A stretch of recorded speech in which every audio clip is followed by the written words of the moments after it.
So hello everyone, welcome to my channel. तो आज की वीडियो में हम डिस्कस करने वाले हैं भक्ति के बारे में कि व्हाट इज भक्ति। राइट, आई एम श्योर आपने थंबनेल पर से देख ही लिया होगा। और लास्ट वीडियो में मैंने बात की थी यंग ब्रेन के बारे में। यंग ब्रेन, ओल्ड ब्रेन, ये सब क्या होता है, राइट, उनके बीच का डिफरेंस क्या होता है और कैसे आप यंग ब्रेन हमेशा के लिए रख सकते हो। आई होप कि आपको वीडियो समझ में आया, राइट। और आज हम बात करने वाले भक्ति के बारे में। जब भी मैं वर्ड यूज करता हूँ भक्ति, तो आपके माइंड में अलग अलग इमेज क्रिएट होगी, राइट। हर लोगों के माइंड में अलग अलग इमेज क्रिएट होती है। तो आज हम बात करने वाले कि भक्ति एक्चुअल में मीनिंग क्या होता है और हम जो मीनिंग समझते हैं उसके बारे में। नॉर्मली कोई भी जब आप भक्ति का वर्ड सुनो तो तुरंत आपके दिमाग में कोई मंदिर की इमेज आती है, राइट, कोई सत्संग की इमेज आती है जहाँ पर लोग भजन गा रहे हैं और भी गाना गा रहे हैं, राइट। तो ये सब इमेजेस हमारे माइंड में आती है, इसको हम भक्ति मानते हैं, बट ये इसका रियल मीनिंग नहीं है, राइट। और यहाँ पर जब भी हम भक्ति के बारे में बात करें तो यहाँ पर बात होती है सत्संग की। अब सत्संग की बात हो तो हमें यहाँ पर सत्संग का भी मीनिंग पता होना बहुत ही ज्यादा जरूरी है, राइट। और इन सब जो भी पुराने वर्ड्स है उनकी एक अच्छी बात यह है कि इनका जो मीनिंग होता है ये वर्ड के अंदर ही छुपा होता है। फॉर एग्जाम्पल सत्संग, यहाँ पर दो वर्ड है, सत और संग। अब यहाँ पर सत का मीनिंग होता है ट्रूथ, जो सत्य है, राइट। और संग मतलब उसके साथ में, संग मतलब सिर्फ साथ, मतलब जो सत्य के साथ है, मतलब जहां पर बात सत्य को ध्यान में रखकर हो रही है, जहां पर बात इन लाइन विद ट्रूथ है, उसको आप कह सकते हो सत्संग।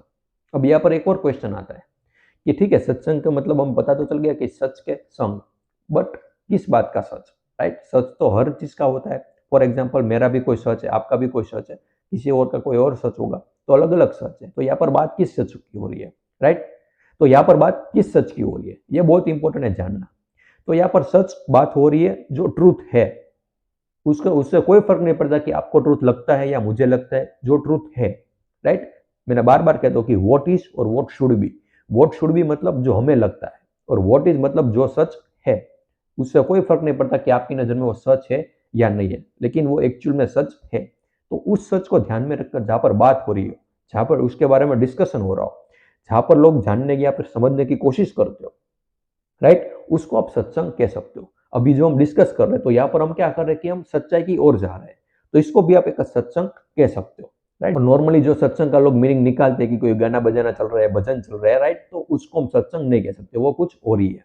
उससे ठीक है, आप 5-10 मिनट के लिए आपको थोड़ी शांति मिल सकती है, लेकिन उसका कोई परमानेंट सोल्यूशन किसी भी प्रॉब्लम का नहीं निकल सकता है, राइट। तो यहाँ पर इसका मतलब से पता होना जरूरी है कि आपको समझ में कि एक्चुअली सत्संग का मीनिंग क्या होता है, राइट। तो आप जब भी भक्ति के बारे में बात करते हो, ये एक वर्ड आता है सत्संग ध्यान में, राइट। फिर आपने कई बार सुना होगा लोगों को, या देखा भी होगा कि लोग मंदिर जाते हैं, राइट, और कोई ना कोई नाम लेते हैं। फॉर एग्जाम्पल राम, कृष्ण, अलग अलग नाम लेते हैं। तो अब यहाँ पर ये समझने की इससे बेनिफिट क्या होता है, राइट। ये नाम ना ले तो क्या उससे कोई फर्क पड़ेगा, और नाम लेंगे तो उससे क्या होगा, राइट। नॉर्मली देखिए, ये जब भी कोई नाम लेता है कब लेता है, जब भी कोई प्रॉब्लम में होता है, राइट। मतलब उसका जो दिमाग है उसमें बहुत सारे थॉट चल रहे होते हैं, उसके माइंड में बहुत सारे थॉट्स चल रहे होते हैं। अब जब भी कोई नाम लेता है, फॉर एग्जाम्पल राम, यहाँ पर एग्जाम्पल लेके चलो कि आप अगर राम का नाम ले रहे हो तो उससे बेनिफिट क्या होगा। भी आपके माइंड में बहुत सारे थॉट्स चल रहे हैं, राइट, आपका ध्यान हर जगह पर है। लेकिन जब भी आप कोई नाम लेते हो राम राम, तो इसकी वजह से क्या होगा कि आपका ध्यान हर जगह से हटकर एक नाम पर आ जाएगा, राम के नाम पर, राइट। तो इसका मतलब क्या हो कि आपके जो यूजलेस थॉट्स थे वो उस टाइम के लिए रुक गए हैं।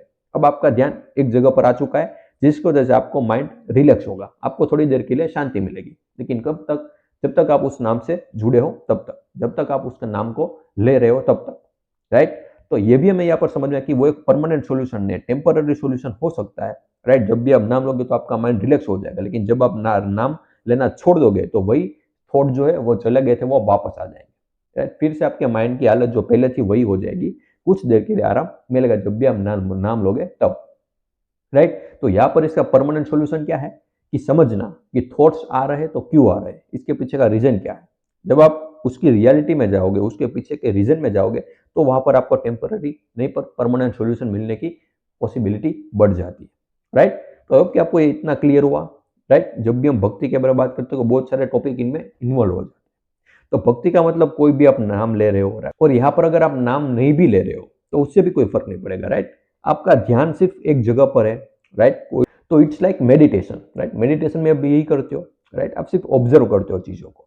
और यहाँ पर क्या होता है, आप जब भी नाम लेते हो आपका ध्यान एक जगह पर केंद्रित हो जाता है, फोकस्ड हो जाता है। और मेडिटेशन में क्या होता है कि आप ऑब्जर्व करना सीखो, कोई भी थॉट आ रहा है आने दो, जा रहा है जाने दो, उसको कंट्रोल करने की ट्राई मत करो, राइट, सिर्फ देखो उस चीज को। तो ये भी एक पार्ट ऑफ मेडिटेशन है। अब इसकी वजह से भी क्या होता है, आपका माइंड रिलैक्स होता है, जो भी यूजलेस थॉट होते हैं वो धीरे धीरे गायब होने लगते हैं उस टाइम के दौरान, जब भी मेडिटेशन कर रहे हो तब। तो ये सब भक्ति में आप इन्वॉल्व कर सकते हो। सत्संग हो गया, ये नाम लेना हो गया, मेडिटेशन, ये सब क्या है, भक्ति के अलग अलग पार्ट्स है, राइट। नॉर्मल इन सब चीजों से होता क्या है, एक्चुअल में आपका माइंड जो होता है वो रिलैक्स हो जाता है, राइट। तो थोड़ी देर के लिए ही सही, लेकिन आपका माइंड रिलैक्स होता है। बट अगर आपको परमानेंट सोल्यूशन चाहिए तो आपको देखना पड़ेगा कि आपका माइंड शांत क्यों नहीं हो रहा है, उसके पीछे का रीजन क्या है, उस रीजन को फाइंड आउट करो, उसको निकलने की ट्राई करो, तो उसका जो अल्टीमेट रिजल्ट होगा वो पीसफुलनेस होगी, राइट। उसको आप कह सकते हो कि रियल सॉल्यूशन होगा। लेकिन आप उस प्रॉब्लम को सोल्व नहीं कर रहे हो और किसी और चीज के पीछे भाग रहे हो, किसी और आइडिया के पीछे भाग रहे हो, तो वहां पर आपको कभी भी परमानेंट सॉल्यूशन नहीं मिल सकता। टेम्पररी मिल सकता है, लेकिन परमानेंट कभी भी नहीं मिल पाएगा, राइट। तो अब क्या आपको ये 2-3 चीजों के बारे में जो बात की वो आपको समझ में आई, वो आपको क्लियर हुई। एक्चुअल में डिफरेंस क्या होता है, जो हम समझते हैं मीनिंग और एक्चुअल में जो मीनिंग होता है, उन दोनों के बीच में बहुत ही ज्यादा डिफरेंस होता है, राइट। और कोई भी लाइफ में प्रॉब्लम आए तो उसका तुरंत सॉल्यूशन फाइंड आउट करने की ट्राई करो। ये मैं बार बार कहता हूँ अपने वीडियो में कि अगर आपने उस प्रॉब्लम को सॉल्यूशन फाइंड आउट नहीं किया और आप कुछ और ही करो, फॉर एग्जाम्पल आप मंदिर में जाके भगवान के सामने हाथ जोड़ के बोल रहे हो कि मेरी लाइफ में जो प्रॉब्लम हो सोल्व हो जाए, लेकिन उससे सोल्व होने वाली नहीं है। सोल्व कब होगी, जब आप उस प्रॉब्लम का सॉल्यूशन फाइंड आउट करोगे बैठ के, राइट, तभी वो प्रॉब्लम सोल्व होगी। तो अब क्या आपको समझ में आया? फिर भी कोई भी क्वेरी या कोई भी डाउट हो तो बिल्कुल आप मुझे कमेंट में बता सकते हो। And thank you so much for watching this video.